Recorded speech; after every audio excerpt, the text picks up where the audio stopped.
Are we yeah, let's keep going. Are we rolling? This is the review rant random for Scream. And since it's a trequel, a requel, or whatever you want to call it, since a couple of years ago I did the reviews for Scream, let's go down the rabbit hole. Look at that. It's like ghostly white. It's like Casper White, that.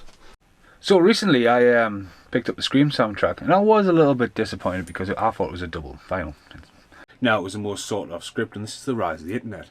So obviously people were trying to get the script. They had to rewrite the whole fucking movie. It was meant to be Jerry O'Connor, was meant to be the killer. What's the story? The story is they're making a film called Stab. The new Stabs, they're trying to make it. Lance Harrigan's in there. We're mental, because he's got like a diving board out his fucking window, and it's a real location, which is pretty cool. Right, the killer has finally been caught. Reveal yourself. Reveal yourself. Eh? The killer is the Milo. Thanks for watching. Goodbye for now.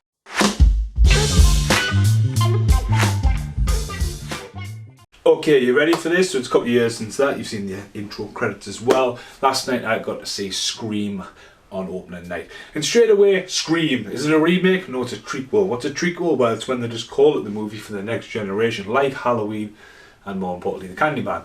I had no idea that the Candyman was a sequel. And I very enjoyed it.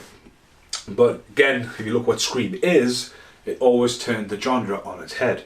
Now, I personally grew up with Scream. Like, as a film fan, a massive film fan, when Scream hit big at the pictures, I wasn't old enough to see it at the pictures, but it was all the hype around school, finally get to see it, but to live that slasher era, too young for Nightmare on Elm Street, way too young for Friday the 13th, but to be part of that era, then before we got the knock-on effect, but Scream was awesome. Now, I've still got the soundtrack actually, just dug it out for this review. Seen better days? Wow, has it? Look at that. Whisper to the Scream.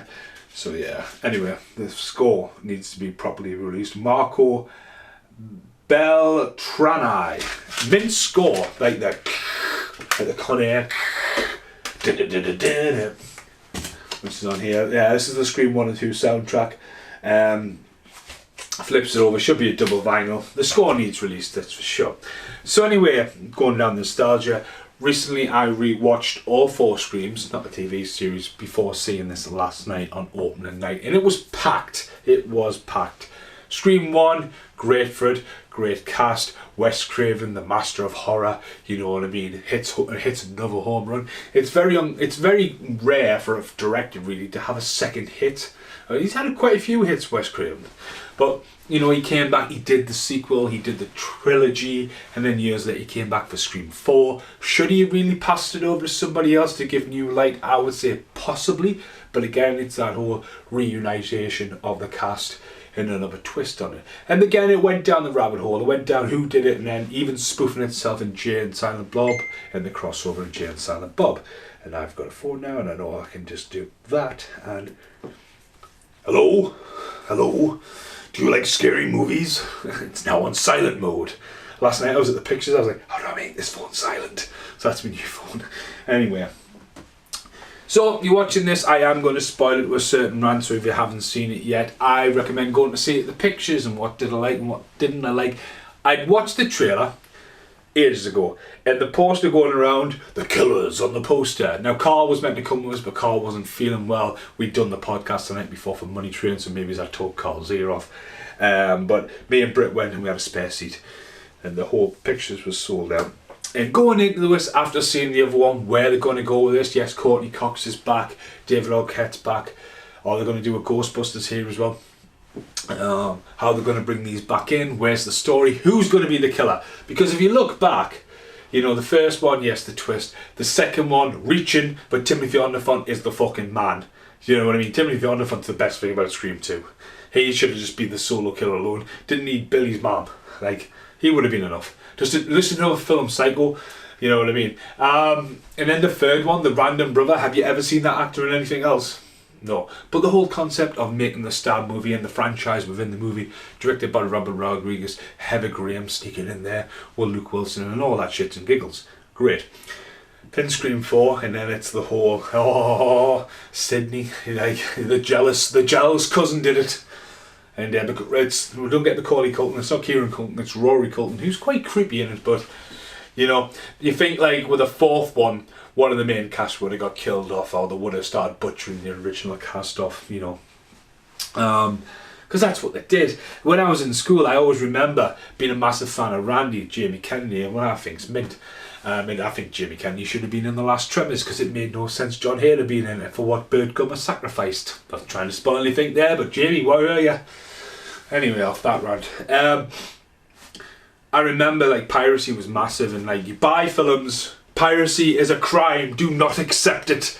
And yeah, everyone was talking about it at school. I was in biology and everyone was talking about Scream 2. I was like, shut the fuck up. Like, I am the fucking film fan in this school. Everyone knows I love VHS. I mean, it's 2022 and Secret Admirer, you know, just random VHS off the shelf. But you know, there's a lot of random films in there. And Scream 2 was completely ruined for us. In fact, I had Big Box Scream white, because a lot of people don't really remember that. The original Big Box VHS of Scream was white before they started putting the cast on the front cover. I lent that out and never got it back. But yeah, Scream 2 was completely spoiled for us. Absolutely spoiled. I heard that Randy had died and I was like absolutely gutted. Because I thought Randy was really cool. But you know, someone's got to go. So every time they make a next installment of this, someone's got to go. You know, that's why they're like, Leroy Schreier, he went in the third one. You know, sort of reaching with him, but yeah, brought him back. And then with the fourth one, you know, I was like, oh, how the fuck did all three of them survive again? And like, give credit to Courtney Cox and David Arquette. The lovebirds, the family relationship, the marriage, and then the breakup, then to come back, and it's, you know, I mean, it's the paycheck, isn't it? But you know, for another one, where they're going to go with this, there was a lot of rumours floating around, and if you haven't seen it, without spoiling stuff, when I seen it last night, I didn't think the score was grabbing it. It had a few throwbacks, Red Right Hand, and there was a few elements of the original score there, so I don't think the score was impactful enough. Alkaline Trio were on it, like, but it's a really old Alkaline Trio song as well, so it wasn't really hitting there. Just felt drained of colour. I always felt, when I think back to Scream, I always feel like a very warm colour, like a solid colour as well. I think of a lot, especially around the scenes with a fountain, and you know, I feel when I look back at the other Screams, especially when you see Stan and they've all got the glow in the dark bloody knives and stuff, and they're all going shit crazy, and Jara Pinkett's going ah and screaming like a cat. I think like this was quite drained colour, and it had that quite wide scope, you know what I mean? So there's definitely, the director has definitely been inspired. It's two directors actually, been inspired by a lot of John Carpenter, hence names and that. Of the wide angle lens, and obviously familiar with what Halloween's been doing recently as well, so like shits and giggles again with the shits and giggles. So I enjoyed that. The crowd were not into any kind of joke, not one laugh. Jackass trailer was on just before that, no one was laughing with that.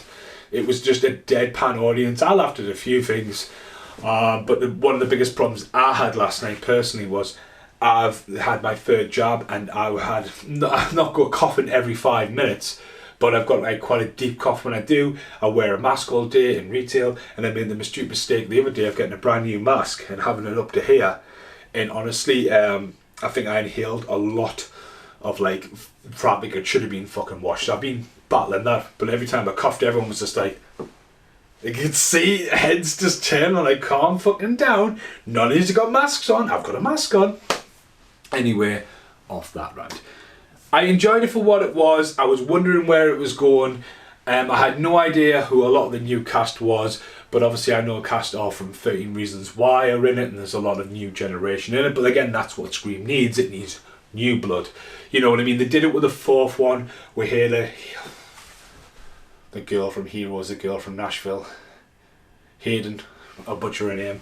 You know what I mean? They would generally say Michelle Gellar in the second one, and so on and so on. They always try to filter in newer generation, fresh blood, and it needs that. I think what's really cool about Scream, the cast has always came back, and like it doesn't have to be just the cast from the first one. The cast from maybe it's the second one, maybe. But then if you look at this one, the detective or the sheriff's deputy comes back in this one.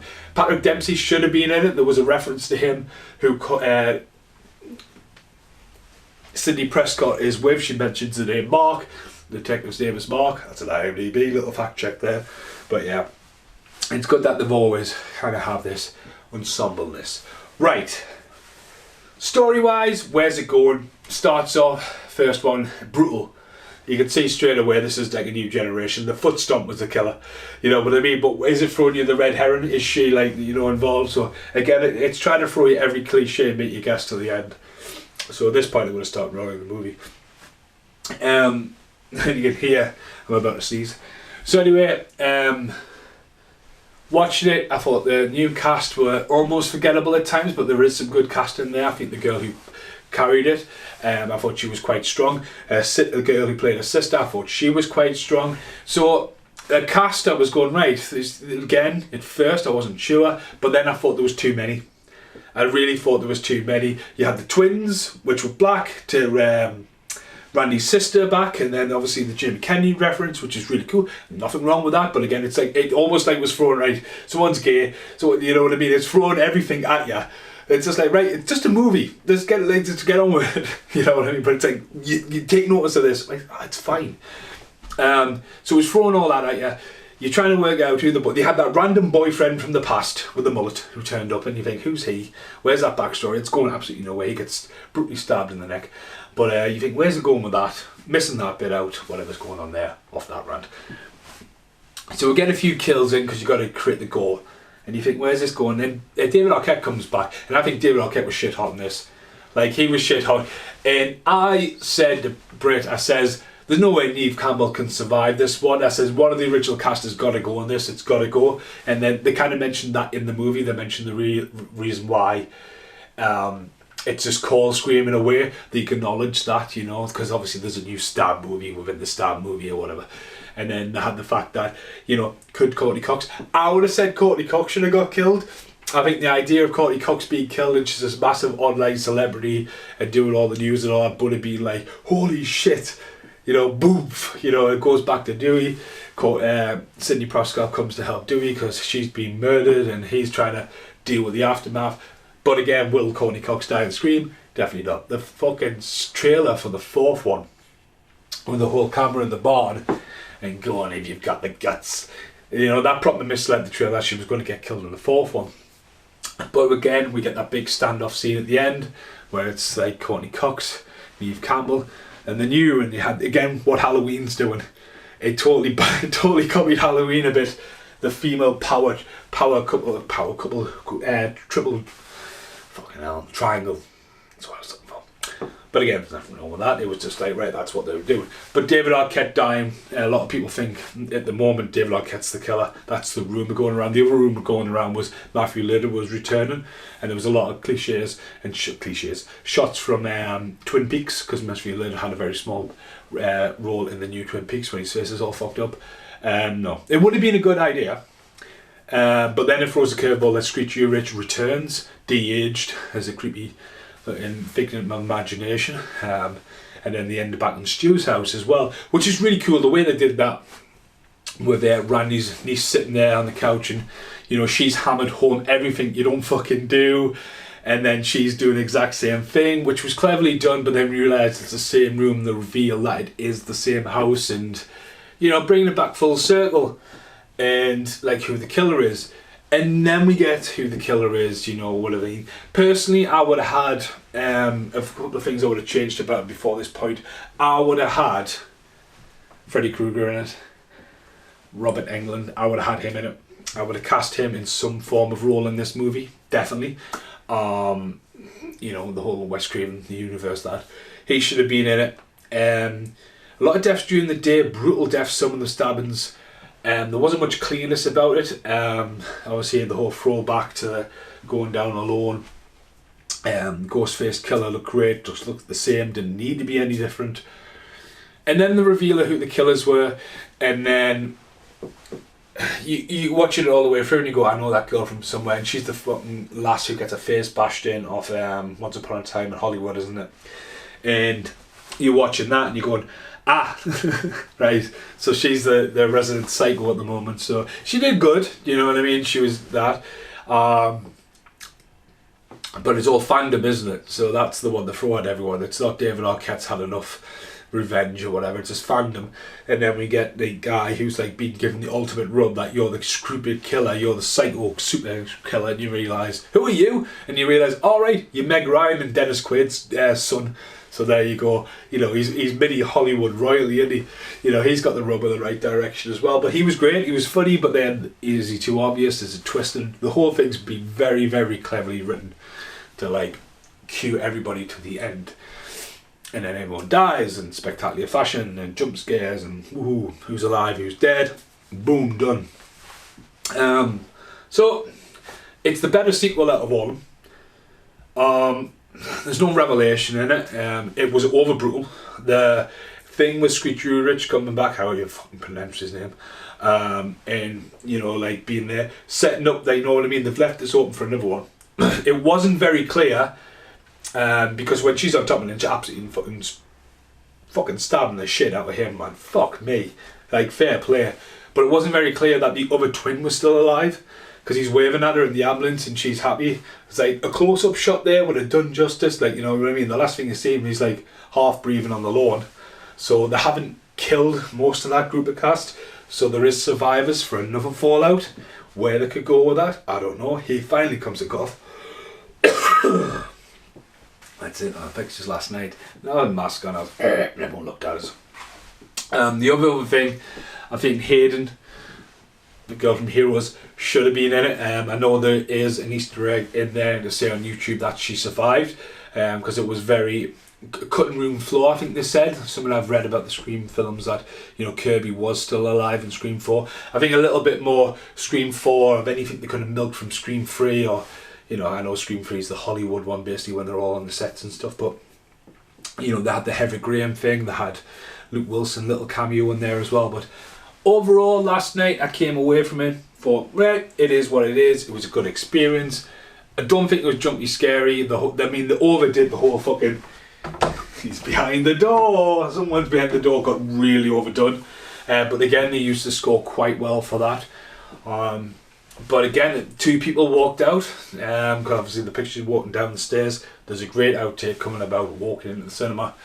But yeah, as I say, for what it was, I enjoyed it. Not much I would have changed. I think the whole throwback, going full circle, it keeps the franchise alive, and that's what the horror fans want. Horror fans never really want a remake, they always want the continuity of the story, and I think with the Scream franchise, it's very strong. Neve Campbell and Courtney Cox still come back, David Arquette, you know what I mean? His swan song in this, he was great in it. Do you know what I mean? You even wanted Dewey to be the master killer, or you wanted someone to come back, Jamie Kennedy, I always said, Jamie Kennedy, not believing he was dead when I heard he was spoiled he was dead in Scream 2, that he would come back to be the master killer because he's the film fan and the twist fan and knows all the ins and outs, but he's definitely clearly dead, in Scream 2. But Timothy Olyphant is a very similar killer to the killers in this. The fans and Timothy Olyphant is vicious, and I don't think he needed Billy Loomis's mum. Do you know what I mean? It was more that. But then I thought the twist was coming as well, where Stu could still be alive, and Dennis Quaid's kid, Meg Ryan's kid, with a creepy smile. Have you ever seen the front cover of Inner Space, VHS? I'll get that for the outtake. Fucking sinister smile on the front cover that she has. I thought he could have been Stu's younger brother, or some form of Stu's related, because it's one of the questions at the start. Who was the killer in the Stab movie? Oh, it's Billy. Oh, there was another killer. Do you know what I mean? It's like the other killer is known as the accomplice, but again, kind of reference the third film that there was a brother, and then there's a crazy, Sidney Prescott family. That bloodline's totally fucked. So this has been a massive review, rant random for Scream. Obviously, the comments are open. I'll chat to anyone who messages. You know what I mean? But yeah, thanks for watching, and I'll see you in the outtakes. Now who's smiling? Now who's smiling? Now who's smiling? Now who's smiling? Hello, little quick outtake, something I completely missed all the way through it, and the fact that the Scream soundtrack is playing in the background. It's so short, but it totally sparked my brain, like, but 2 seconds, I'll roll over here. I'll be right back.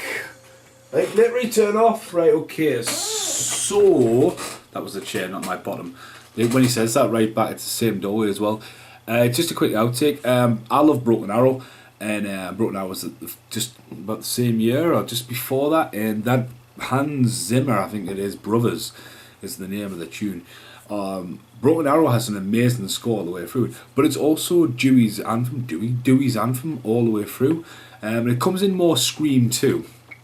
But yeah, like, I just wanted to know that connection as well, you know, because Broken Arrow was a big movie. I remember being in New Zealand and seeing Christian Slater on a massive billboard for Broken Arrow because John Travolta's massive comeback. But then Christian Slater on Bed of Roses on another poster, and then Murder in the First. Christian Slater was everywhere. And, you know, Broken Arrow was seen by a lot of people, but for that whole, like, tune to be, like, synonymous and used all the way through Broken Arrow, but then obviously used as Dewey's, like, anthem, you know, Dewey's March, but it's not on the score. So that's another thing. Yeah, so random outtake, but yeah, back to the original outtake. So, here in the outtakes, dun dun dun, this is an original VHS small box, part of the Warner Brothers collection there. Look at Meg Ryan and Dennis Quaid's face on there.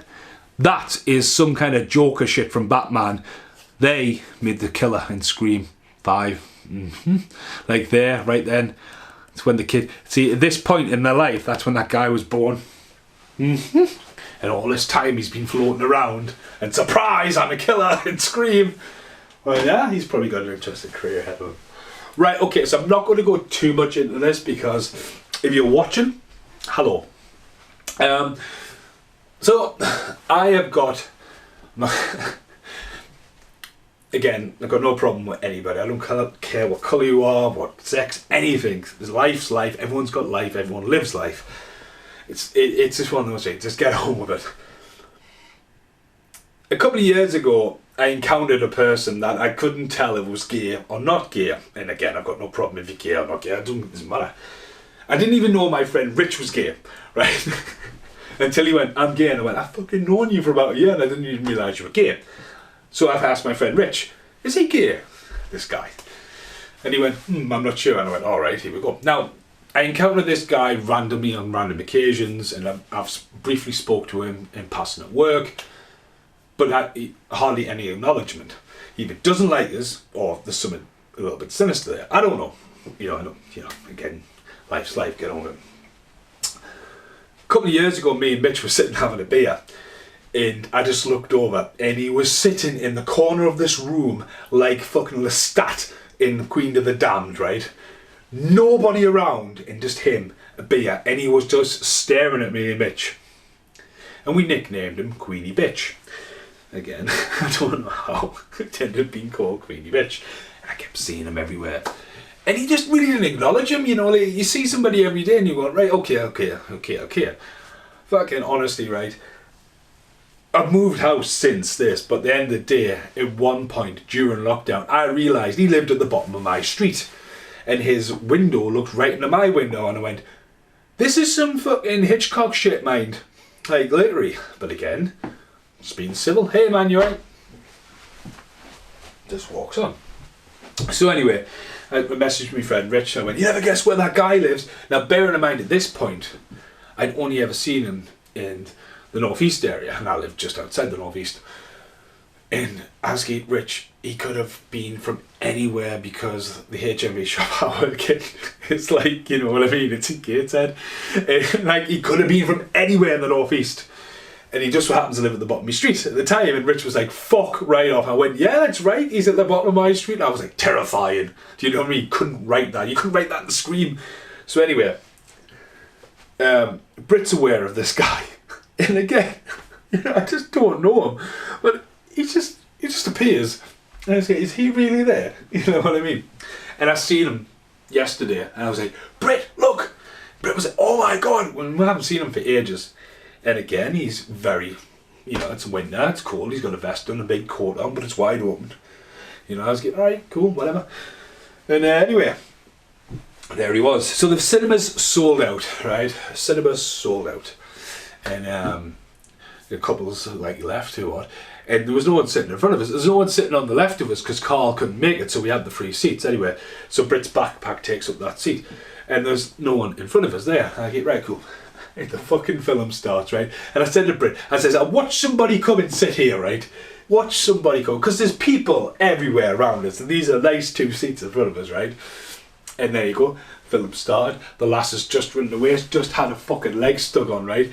And in walks some people like this, and I went, ah, here they come. And he starts walking up, and I tell you what, this is more horrifying than the fucking film. It was him walking up towards us with his jacket on, his hair up, he had glasses on, so he had this weird reflection going on his eyes, and it was a queenie bitch. And I was like, oh, you fucking kidding me? And he just got down, sat, he walked right in front of us like that, and went, ha ha! And I was like, oh my god. I looked at Brit like, that was more terrifying than the whole thing. So that's a story to be continued. You know what I mean? I'm a little bit like, oof. So I've just spoken to Bitch as well. Bitch was like, you couldn't fucking write it. And I was like, I fucking no. I couldn't. So thanks very much for watching this. Hope you enjoyed the movie when you see it. Oh, obviously you've watched it if you watched this far. Hope you've enjoyed it. And thanks for watching. Goodbye for now.